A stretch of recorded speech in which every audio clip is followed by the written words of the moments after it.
qu'ici, c'est vraiment plat, de haut en bas.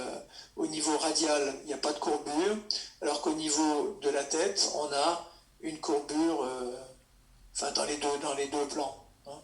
Dans les deux plans, c'est courbe.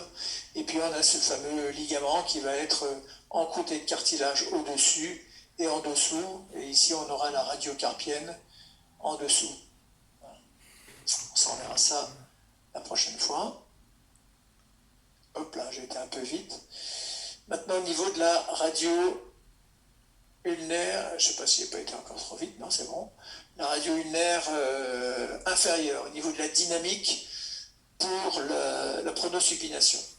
La dynamique, elle va dépendre de l'axe de pronosupination. On va avoir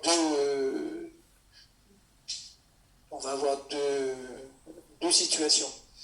La première, c'est l'avant-bras en extension. Quand j'ai l'avant-bras qui est complètement en extension et que je tourne, on s'aperçoit que l'axe de rotation, bien sûr, des articulations va passer par le centre des têtes radiales et ulnaires, d'accord ? Mais l'axe va passer par le cinquième doigt. C'est-à-dire, quand je suis ici, je suis autour du cinquième. Si vous regardez bien, le cinquième, il ne se déplace pas beaucoup, alors que le pouce, bien sûr, se déplace. Le 2, vous le voyez qui se déplace. Le 3, on voit qu'il se déplace. Le 4, on voit que ça se déplace. Le 5, on a l'impression qu'on tourne autour du 5. Si je me mets comme ça et que je fais ça, vous voyez bien que je tourne autour du 5. C'est quelque chose qui, je te vois faire le bras fléchi, qui va être également, ça sera sur une diapo après, qui va se retrouver avec l'avant-bras fléchi, mais avant-bras en appui. Si je suis en appui et que je tourne, on voit bien que je vais tourner autour de mon bord ulnaire, d'accord ? Donc autour du cinquième doigt.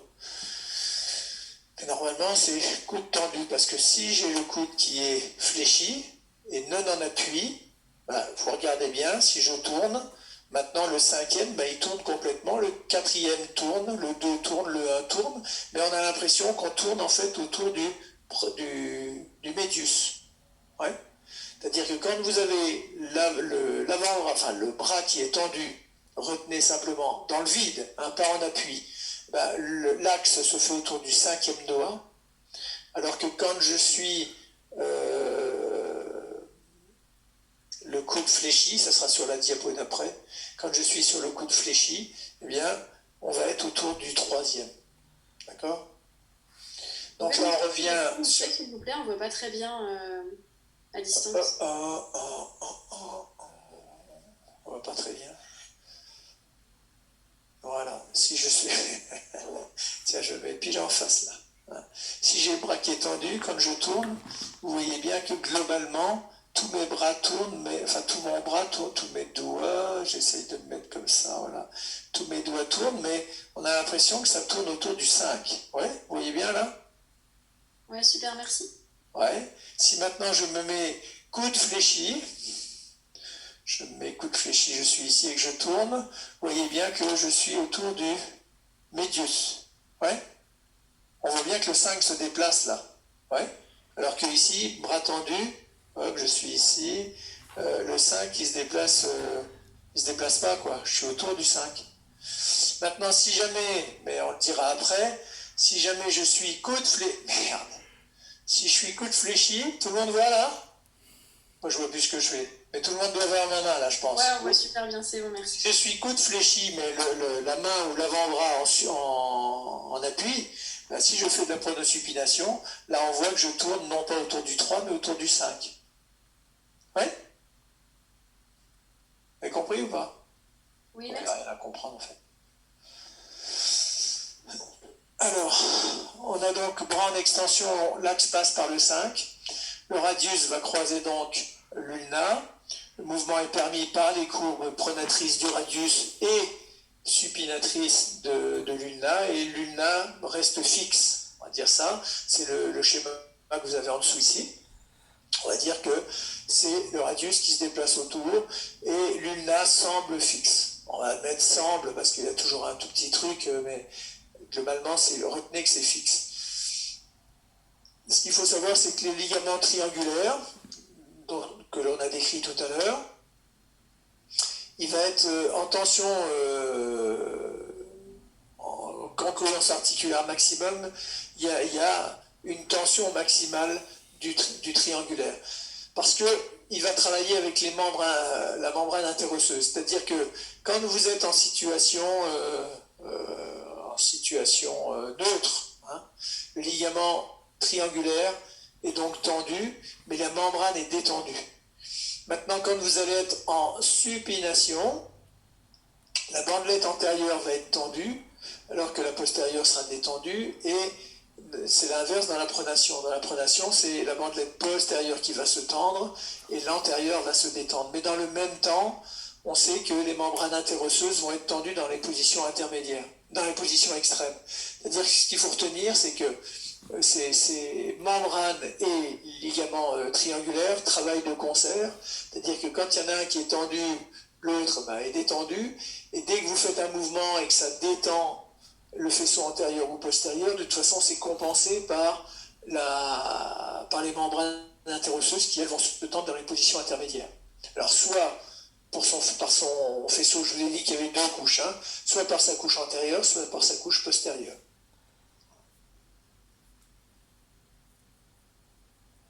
Maintenant, quand on est avant-bras fléchi, la dynamique est un peu différente, je vous l'ai dit.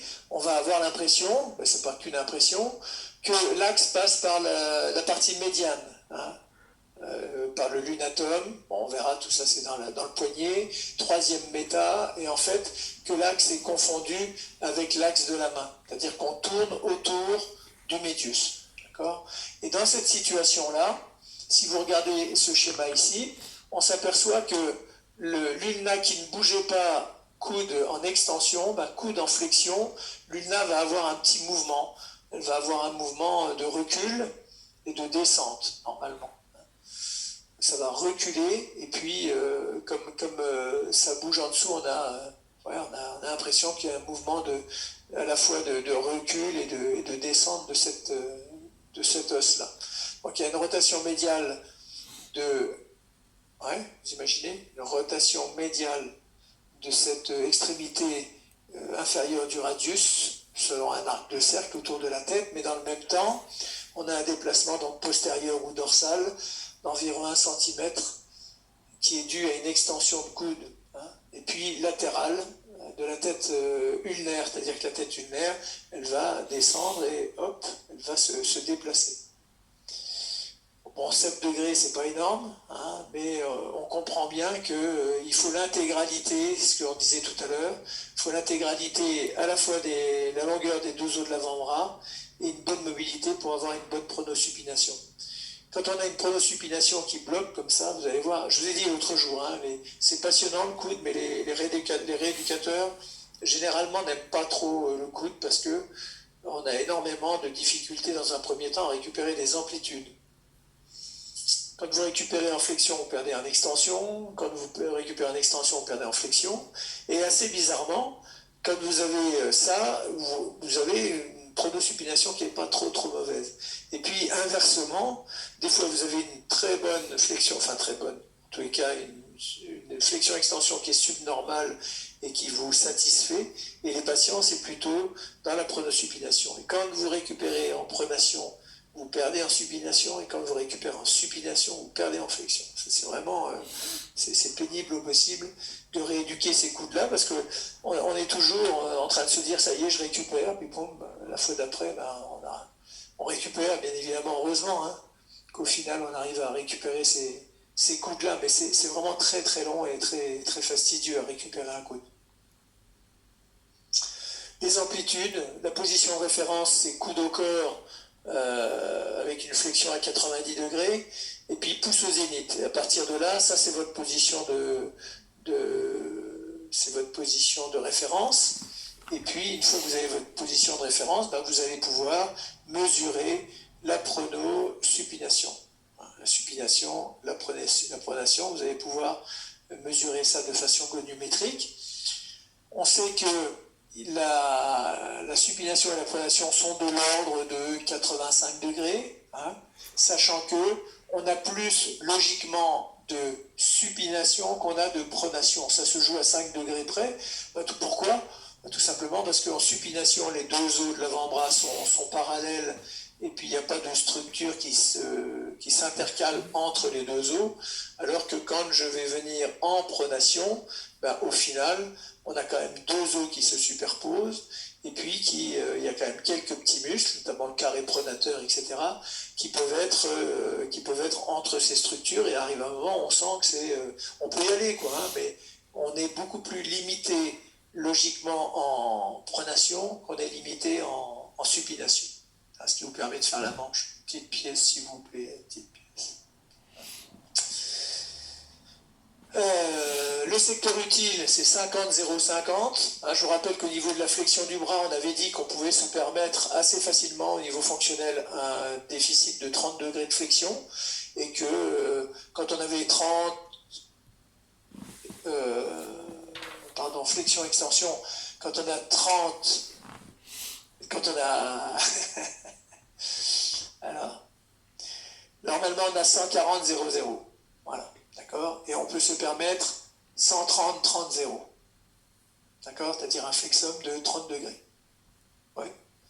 120, allez, encore 120, je vous l'accorde. 120, 30-0, ça reste fonctionnel.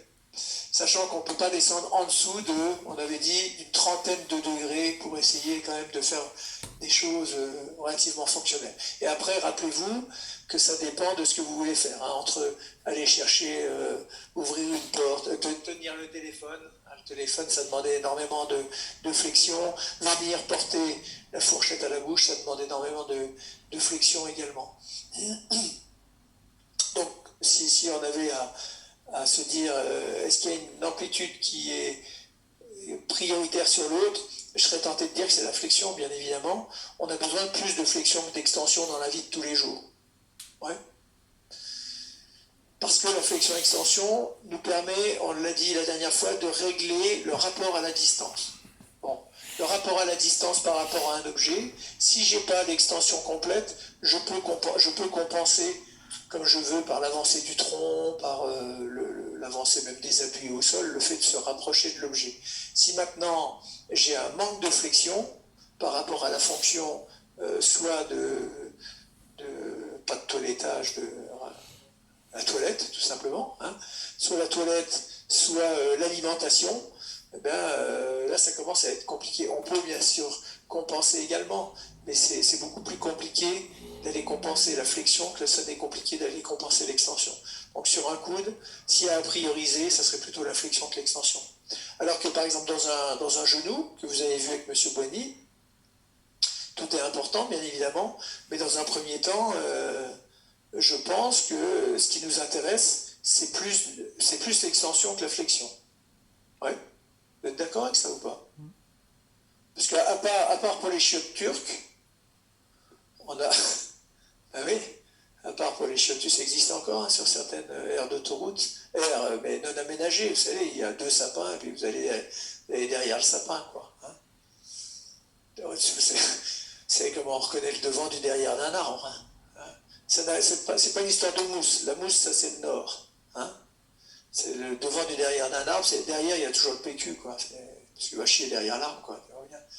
Donc, on a besoin de flexion énormément pour les chiottes turques, mais le reste, on n'a pas besoin de beaucoup de flexion, en fait. Pour descendre un escalier, c'est combien? Hein? Je sais plus. C'est un truc à savoir, c'est quand même 110. 110. Facilement un escalier, c'est 110, d'accord? Et puis pour le monter, c'est 90 minimum. Enfin, on peut en dessous, hein, mais si vous avez 90, vous êtes bon. Pour le monter, sans problème. Pour le descendre, non. Pour le descendre, il faut 110. Pour faire du vélo, il faut 110 degrés de flexion. D'accord? Mais dans la marche, sur terrain plat, on a quand même on a besoin beaucoup de... On doit prioriser, c'est la fin de journée, hein. On doit plus prioriser l'extension que la flexion, parce que sur un terrain comme ça à plat, vous avez besoin de combien de flexion de genoux? Oh, vous savez pas? Oui, j'ai entendu. Non, il n'y a pas qui ont dit un peu plus de 30 degrés. Ouais, un peu plus. Hein, à minima, si tu regardes, si tu fais une démarche très, très souple, très cool, tu n'as pas besoin d'énormément de... Il y a que les majorettes hein, qui ont besoin d'énormément de de flexion pour monter les genoux, mais autrement, pas besoin. Tu peux marcher sur terrain non accidenté sans trop de flexion.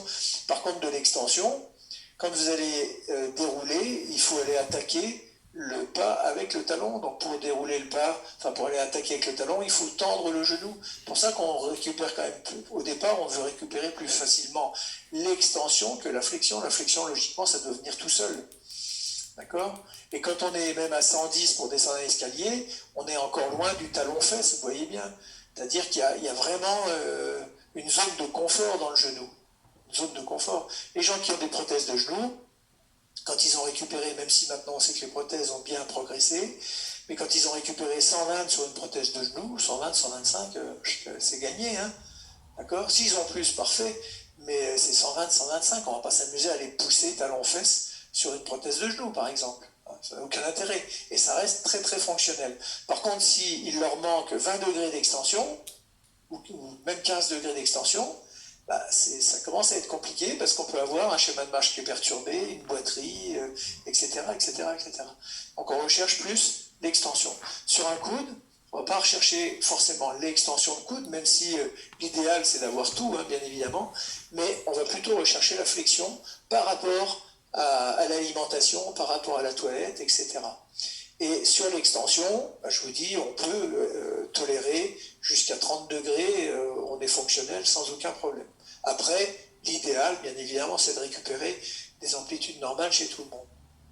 Bien, bon, en pronosupination, je reviens à ma pronosupination, on a plus de supination que de pronation, tout simplement parce qu'en pronation, les deux os se croisent. Et que potentiellement, bah, vous avez déjà un arrêt dur osseux, et puis vous pouvez avoir déjà un arrêt mou par rapport à des compressions de loge antérieure. Alors l'amplitude complète serait donc de l'ordre de 160 degrés, hein, 80-80, de l'ordre, hein, plus ou moins. Et puis on peut amplifier certains mouvements à partir de la scapulo-humérale. C'est-à-dire que le fait de faire de la rotation interne ou de la rotation externe va nous permettre de passer bien au-delà des 160. Hein, si jamais vous prenez une casserole et puis que vous versez du lait le matin pour votre Nesquik, voilà. C'est avec vous que je parlais l'autre jour, j'avais toujours pas entendu qu'il disait Nesquik. Hein, c'est avec vous que je parlais de ça. Avec qui j'ai parlé de ça? Le matin, quand petite scénette de la vie quotidienne. Ça, ouais, écoute.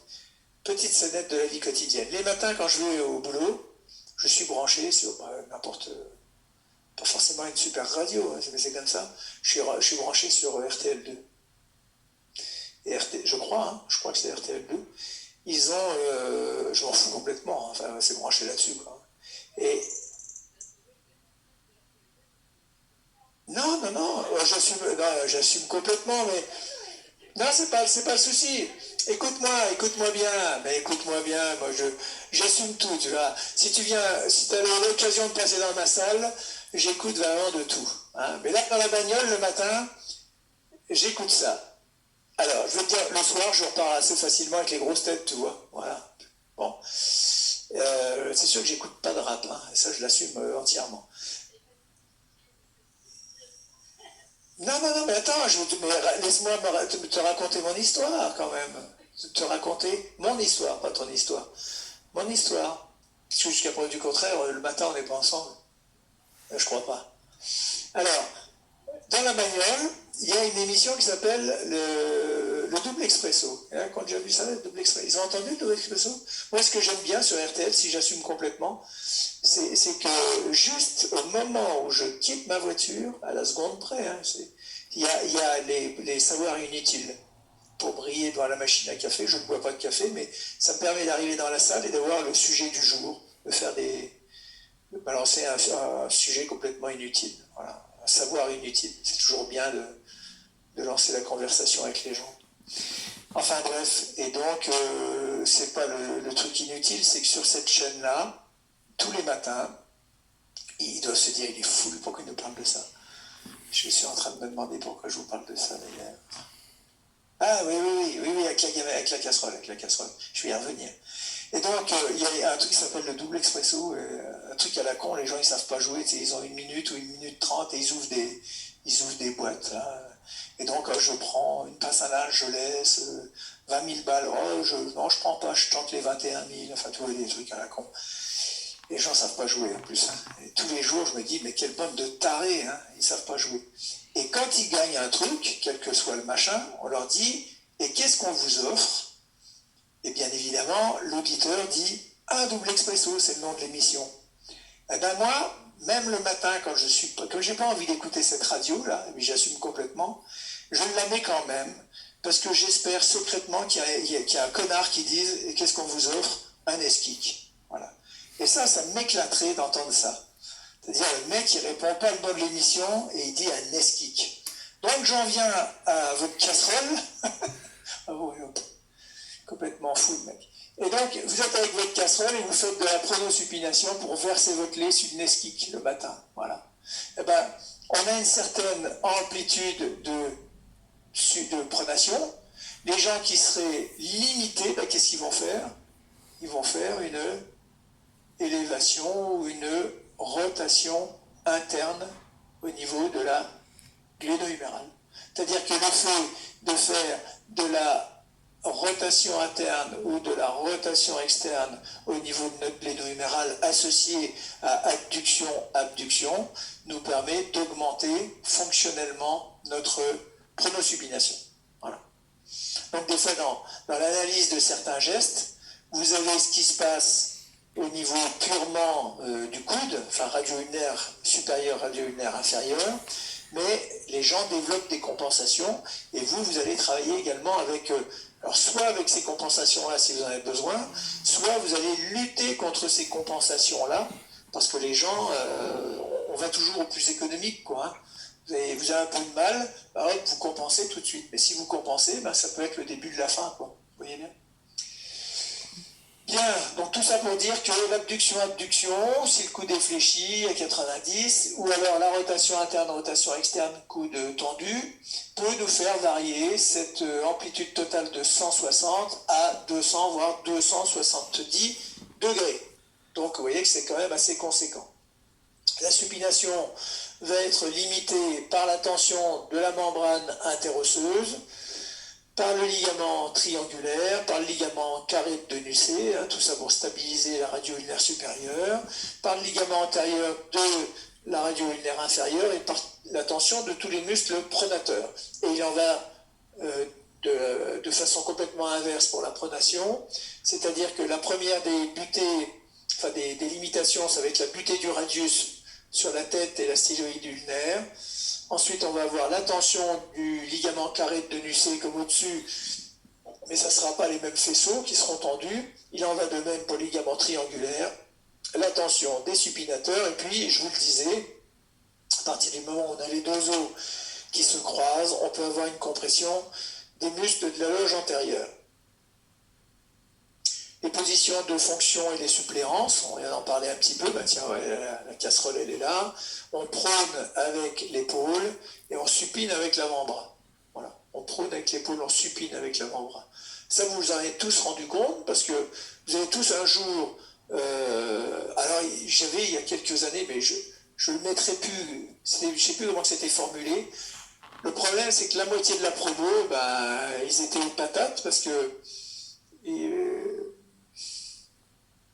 je n'ose pas dire que c'était les filles, mais j'avais un truc, c'était une photo où ça vissait et ça dévissait. Hein, le problème, c'est que les gens, ils ne savent pas que pour visser, on fait quoi pour visser? On supine ou on prône? Vous allez me dire, ça dépend si on est gaucher, si on est droitier, mais... Merci aussi, Tahiti. Qui me parle? Quand on visse, on supine. D'accord?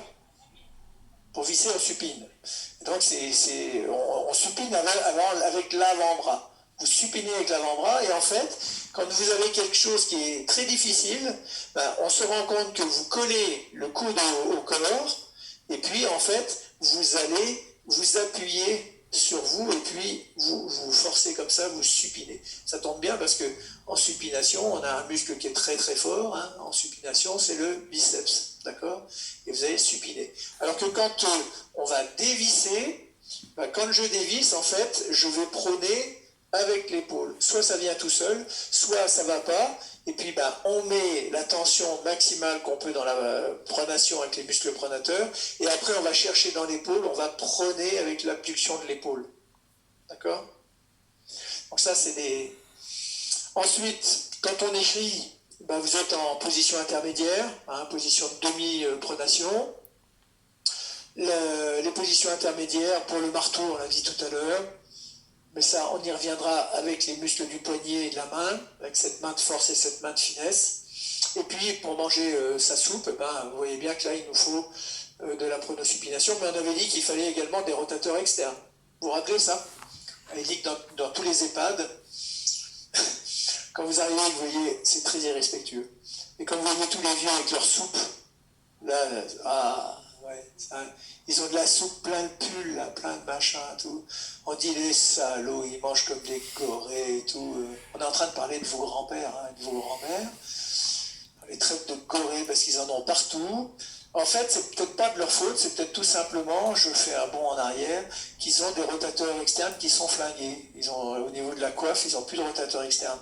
Parce que pour manger une soupe, vous allez prendre, bien sûr qu'il faut de la pronosupination, mais il faut de la rotation externe. Parce que si j'ai pas de rotation externe, qu'est-ce qu'il fait mon bras? Il tombe.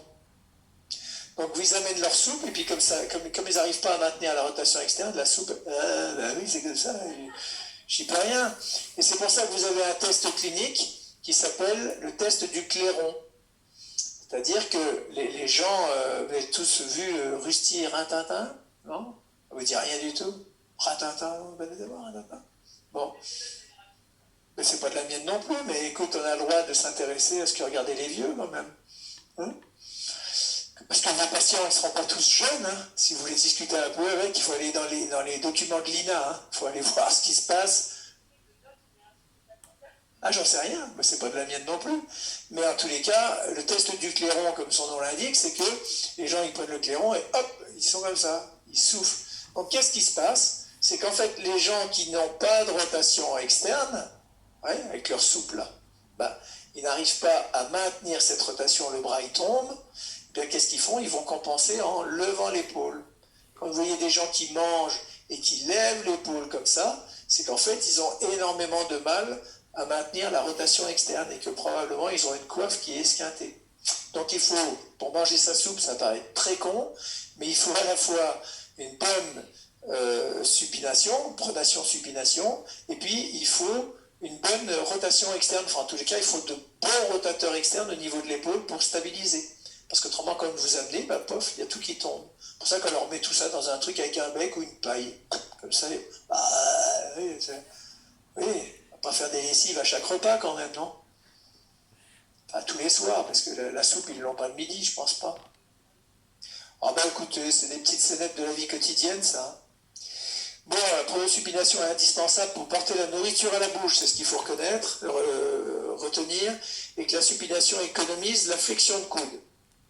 La supination économise la flexion de coude. Pourquoi j'ai mis ça? La supination économise... Ah oui, parce que pour un même geste, si je suis... Tiens, on va la pince. Merde. Je prends un objet ici. Tout le monde voit, c'est mon masque. Si jamais j'amène le masque à ma bouche, imaginons que ce soit un truc à manger, un gâteau. Pas terrible. Enfin, j'amène quelque chose à la bouche. Voilà, Si je l'amène en flexion, je suis obligé de l'amener jusque-là. Si je l'amène en supination, voilà, je peux tourner. Là, regardez, je suis en supination, je l'amène. Maintenant, mon poignet, je vais le mettre en pronation. Hop, je le mets là. Je n'ai pas bougé. Je n'ai pas bougé au niveau de mon avant-bras, vous voyez bien? Les autres aussi me voient là. Pas trop. Faut que je me mette comme ça. Je ne sais pas si ça voit là un peu de profil ou pas? Oui, on voit. Bon, regardez, je ne bouge pas du tout mon bras, mon avant-bras, quoi que ce soit. Je vais juste faire la pronosupination. Voilà. Si je suis en pronation, j'ai mon objet qui est là-bas. Si je suis en supination, j'ai gagné tout ce delta là, je l'ai gagné. Donc en fait, la supination nous permet d'économiser de la flexion, parce que si je restais ici, ben, je serai obligé de compenser avec beaucoup plus de flexion au niveau du coude. Donc la supination économise la flexion de coude. Voilà. Il y a un couplage avec l'épaule, abduction d'épaule, pronation, coude en flexion, et pronosupination et rotation, coude tendu. C'est tout ce qu'on vient d'expliquer en quelques mots là et en quelques exemples. Ça, c'est intéressant. Je ne sais pas ce que je vais donner cette année. Enfin, encore que si c'est encore des QCM à la con, vous n'aurez pas ça, hein, vous n'aurez pas de photos, donc ça va me faire chier. Et puis vous aussi d'ailleurs. Alors l'organisation musculaire de cette pronosupination est intéressante parce qu'on va avoir des muscles principaux qui vont être groupés deux à deux. À savoir qu'on aura toujours un muscle polyarticulaire à long bras de levier qui va agir en traction sur le sommet des courbures. Et puis on va avoir un muscle monoarticulaire, court, plat, qui va agir lui par déroulement autour du fût radial. D'accord? Donc pour les muscles longs, ça va être le rond pronateur et le biceps brachial que vous connaissez déjà. Et puis au niveau des monoarticulaires, les muscles courts et plats, ça va être le supinateur et le carré pronateur. Donc a priori, on devrait, j'imagine, voir les muscles pronateurs. Donc les muscles pronateurs, on va avoir donc le rond pronateur et le carré pronateur. Donc le rond pronateur à long bras de levier, ici on va le décrire un peu, et puis il va venir sur la sommet de la courbure pronatrice, et puis le carré pronateur, il va être ici, c'est un muscle court, plat, qui va agir par enroulement. Il y en a un qui agit par traction, l'autre qui agit par enroulement. Donc pour ce qui est du rond pronateur, c'est-à-dire le muscle long qui agit par traction, c'est le plan superficiel des muscles de l'avant-bras, il fait partie des épicondyliens médiaux, c'est le plus latéral des épicondyliens médiaux, et il a deux chefs, il a un chef huméral et un chef ulnaire. Le chef huméral est volumineux, il va naître de l'extrémité inférieure de l'épicondyle médial, ça vous avez déjà dû voir avec M. Grignon, j'imagine. Ouais, non? Oui, ou pas encore, ou... Si, vous l'avez vu ça, puisque la dernière fois, vous m'aviez dit que vous en étiez au muscle de l'avant-bras. Donc vous avez dû voir ce muscle-là. Le chef ulnaire, lui, il est beaucoup plus grêle à l'extrémité supérieure du processus coronoïde, et les deux vont aller sur le tiers moyen de la face latérale du radius, au sommet de la courbure pronatrice. Donc si je suis au sommet de la courbure pronatrice, on le voit sur le schéma ici, enfin sur le dessin ici en bas, le petit, je suis au sommet de la courbure, je vais tracter dessus, on imagine qu'on va avoir une pronation. On va tirer de façon à pouvoir enrouler le radius sur l'ulna. Donc sommet de la courbe pronatrice. Au niveau statique, il va concourir avec les épitrocléens ou épicondyliens médiaux à la stabilisation médiane du coude. Et au niveau dynamique, je me répète, il va donc agir par traction. Et c'est plutôt un coup c'est une flexion qui va se faire en finesse. C'est pas un truc de force, c'est plutôt un coude en finesse. Parce que vous allez voir qu'on a différents types de coudes après. Bon, le repérage le plus latéral, et puis vous demandez une rotation médiale ou une pronation contrariée, et c'est le plus médial des muscles épitrocléens ou épicondyliens médiaux. Au niveau du muscle court, plat, distal, c'est le carré pronateur qui fait partie cette fois-ci non pas d'un groupe superficiel mais d'un plan profond. Et au niveau de ce plan profond, on va partir, c'est un muscle qui est quadrilatère, qui est constitué de fibres transversales, ça c'est une iconographie de chez Camina, et vous allez avoir donc du tiers inférieur, face antérieure du radius sur la face inférieure, enfin le quart inférieur de la face antérieure de l'ulna. Voilà. Alors, on est ici, on imagine que ça devient chaud à te faire courir ici, putain. Merde. Il faudrait prendre en photo et voir un peu quelles sont les compensations au niveau de l'épaule, au niveau du coude, au niveau de la pronosupination.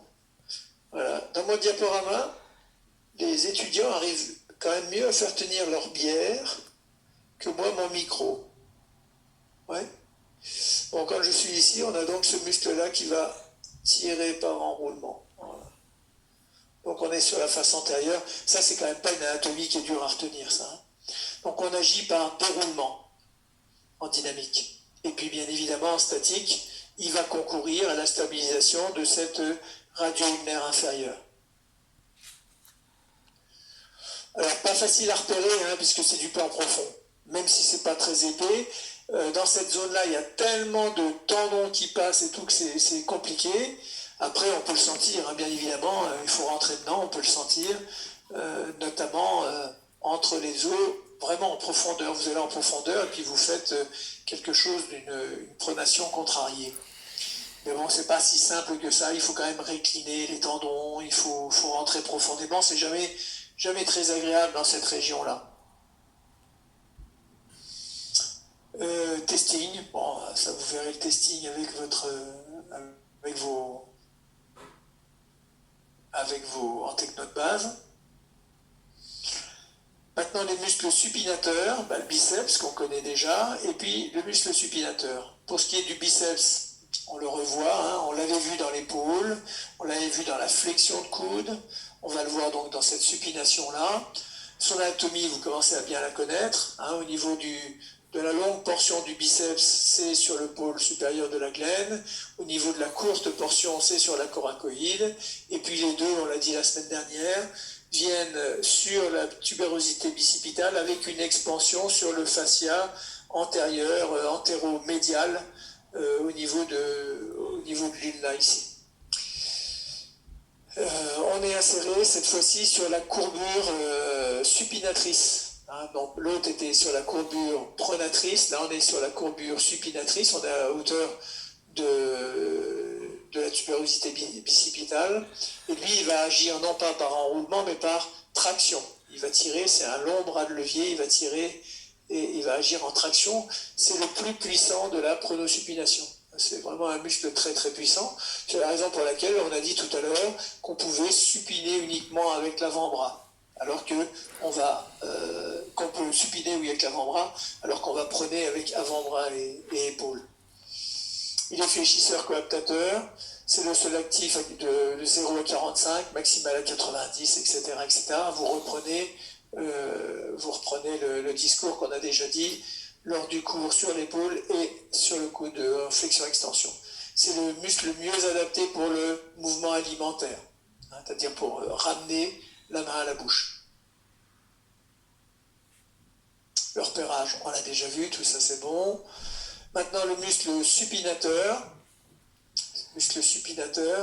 il est plan profond, loge postérieure de l'avant-bras, muscle épicondylien latéral, pas forcément facile à palper ce muscle-là, vous savez qu'il y a un paquet de muscles dans cette région. Il est constitué également de deux faisceaux, il y a un faisceau superficiel et un faisceau profond. Au niveau du superficiel, on part de l'humérus sur l'extrémité inférieure de l'épicondyle latéral, un faisceau moyen, du faisceau moyen du ligament collatéral radial, et puis de la crête supinatrice au niveau de l'ulna. Donc il a une insertion assez étendue. Il va aller jusqu'à la partie supérieure du bord antérieur du radius, sur la courbe, sommet de la courbe, hein, mais cette fois-ci la courbe supinatrice. Et puis le faisceau profond, il va aller de la fosse en dessous, bien sûr, puisque c'est profond, il va aller de la fosse supinatrice de l'ulna jusqu'à la face postérolatérale du col du radius. Et donc en dynamique, il va agir par déroulement, et en statique, il va stabiliser latéralement le coude par coaptation. Voilà. Ça, c'est des décompositions de force que vous pouvez retrouver dans le Dufour. Ça, c'est Camina, sur la gauche, ça, c'est Dufour, en bas, centré. Bon, le repérage, ok. Les fibres moyennes dirigées en haut et en dedans. Et puis, tu as d'autres fibres qui sont en haut et en dehors pour l'encoder, hein, puisque on travaille avec la stabilisation